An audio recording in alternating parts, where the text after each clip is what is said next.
പല വിഷയങ്ങൾ നമ്മൾ കേട്ടു. സർക്കാർ ചെയ്യേണ്ടതും ചെയ്തതുമായ കാര്യങ്ങളെക്കുറിച്ചുള്ള കണക്കെടുപ്പ് നടന്നു. പക്ഷേ ചിലർക്കെങ്കിലും ചില കാര്യങ്ങളിൽ അസ്വസ്ഥതയുണ്ട്. എല്ലാ കാര്യത്തിലും അസ്വസ്ഥതയുണ്ട്. ഞാൻ സർക്കാരിന് എല്ലാ കാര്യത്തിലും ഇങ്ങനെ കരിവാരി തേക്കാനോ ചെളിവാരി എറിയാനോ അല്ല ഞാൻ ഈ അവസരം ഉപയോഗിക്കുന്നത്. ഇതെന്താന്ന് പറഞ്ഞാൽ ഇവിടെ നടന്നുകൊണ്ടിരിക്കുന്ന വസ്തുതകളെ സംബന്ധിച്ച് എനിക്ക് കുറച്ച് സമയമുള്ളതെന്ന് എനിക്കറിയാം. എങ്കിലും ഞാൻ സൂചിപ്പിക്കാൻ ഉദ്ദേശിക്കുന്നത്, ഒന്ന് ഇതിൻ്റെ ലിസ്റ്റിലെ അപാകത. ലിസ്റ്റ് ഉണ്ടാക്കാനൊന്നും 5 മാസം വേണമെന്ന് മറ്റ് സംസ്ഥാനങ്ങളൊക്കെ നിങ്ങൾ പറയുന്നത് കേട്ടു. എവിടെയെങ്കിലും നടന്നിട്ടുണ്ടോ? ഇല്ല, എവിടെയും നടന്നിട്ടില്ല. ഇതുവരെ 5 മാസമായിട്ട് ലിസ്റ്റ് ഉണ്ടാക്കാത്ത ഒരു സംസ്ഥാനം ഇന്ത്യ രാജ്യത്ത് വേറെ എവിടെയും ഉണ്ടാവില്ല. അത് കേരളത്തിൽ മാത്രമേ ഉണ്ടാവുള്ളൂ. ഇനി അതെല്ലാം കൂടി ഉദ്യോഗസ്ഥന്മാരെ തലയിൽ കെട്ടിവെച്ചിട്ട് കൊടുക്കുകയാണ്. ഈ അപാകത പരിഹരിക്കാനും ഉദ്യോഗസ്ഥന്മാരുടെ അടുത്തല്ലേ ഈ പാവങ്ങൾ പോകേണ്ടത്? ഏത് ഉദ്യോഗസ്ഥൻ്റെ അടുത്താണ്? ഒരു നോഡൽ ഓഫീസറെ വെക്കാൻ ഞങ്ങളൊരു 60 പ്രാവശ്യം പറഞ്ഞിട്ടുണ്ട്. ഒരു നോഡൽ ഓഫീസർ ഇതിനു വേണ്ടി ആരാ ഉള്ളത്? ആരുടെ അടുത്തേക്ക് അവിടെ പോകേണ്ടത്? അപ്പോൾ അതൊക്കെ അവിടെ ഇനിയും ഇതിങ്ങനെ ആശങ്കകൾ കൂടിക്കൊണ്ടിരിക്കുന്ന ഒരു സാഹചര്യം ലിസ്റ്റിൻ്റെ കാര്യത്തിൽ.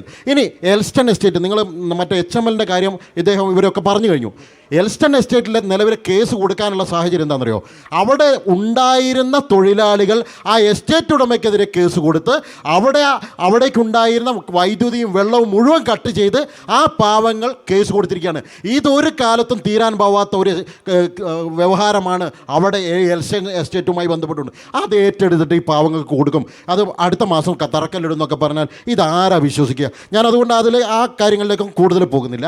ഇനി ഒരു മന്ത്രിസഭാ യോഗം ചേർന്നത് നോക്കൂ. ഇതിനു വേണ്ടി ഒരു മന്ത്രിസഭാ യോഗം ചേർന്നത് ഈ 5 മാസത്തിനിടയ്ക്ക്. എന്തുകൊണ്ടാണ് ഇതിനു മുമ്പ് ഒരു മന്ത്രിസഭാ യോഗം ചേരാത്തത്? ഒന്ന്, ഈ ലിസ്റ്റ് ഉണ്ടാക്കുമ്പോൾ ഇവിടെ സർവകക്ഷികളായിട്ടുള്ള ആളുകൾ ഉണ്ടാവാതിരുന്നിട്ടാണോ? എന്തുകൊണ്ടാണ് ഈ ഉദ്യോഗസ്ഥന്മാരുടെ കൂട്ടത്തിൽ ഒരു സർവകക്ഷിയുടെ ആളെ പോലും ഇരുത്താതെ ഈ ലിസ്റ്റ് ഉണ്ടാക്കിയത്? എങ്കിൽ അന്ന് പരിഹരിച്ചുകൂടായിരുന്നോ? എന്തിനാണ് ഇന്ന് പരിഹരിക്കാൻ അല്ലെങ്കിൽ നാളെ പരിഹരിക്കുമെന്ന് പറയുന്നത്? അതുപോലെ തന്നെ ജോൺ മത്തായി ചോദിക്കാതെ പാടില്ലാത്തതുകൊണ്ടാണ്. കേന്ദ്ര സഹായം കിട്ടുമായിരിക്കുമല്ലോ. കേന്ദ്ര സർക്കാർ ഒരു സംശയമില്ല. ശരി, നവാസ്.